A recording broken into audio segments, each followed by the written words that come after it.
Over 5 million Israelis went to the polls on February 10th to vote in Israel's 18th government.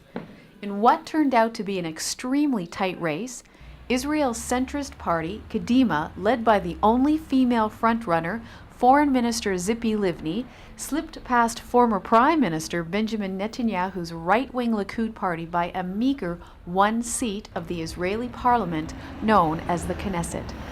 Although buses are running and many of the shops are still open, Election Day in Israel is officially a holiday.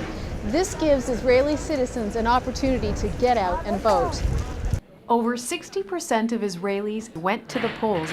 However, as the day progressed, inclement weather set in, threatening voter turnout. This is Election Day in Israel, and it is uncharacteristically windy. Some may suggest that this is a sign of the winds of change. By day's end, high winds had turned into pelting rain and eventually hail. And that wasn't all voters had to contend with.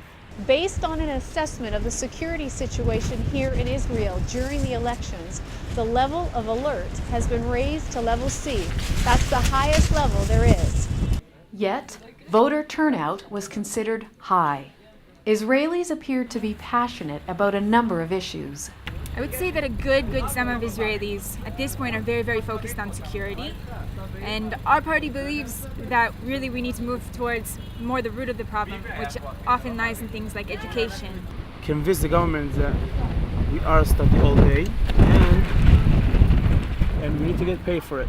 The economical gaps in the Israeli society. The security problem with the Palestinians in Gaza and Syria in the north and Iraq. I want a president that will talk to the other side and make peace. After election night, the process of forming an Israeli government had only just begun. With the whopping 34 parties represented in the election of 2009, it was simply not possible for one party to take home anything close to a majority. Forming a coalition with a combination of parties was the only way to tally up at least 61 of the 120 Knesset seats up for grabs. In the end, the task of forming a coalition government was assigned to Netanyahu.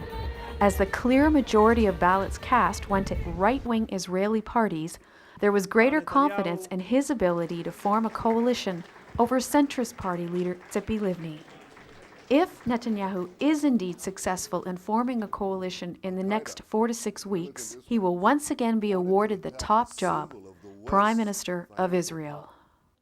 As Israeli politicians jostled for power in the week leading up to the elections, the passage of scripture read in every synagogue in Israel was rather striking. For unto us a child is born, unto us a son is given, and the government shall be upon his shoulder, and his name shall be called Wonderful, Counselor, the Mighty God, the Everlasting Father, the Prince of Peace. Considering the combination of extreme weather conditions and this profound portion of Scripture, could it be that God is trying to get this nation's attention as to who ultimately is in charge?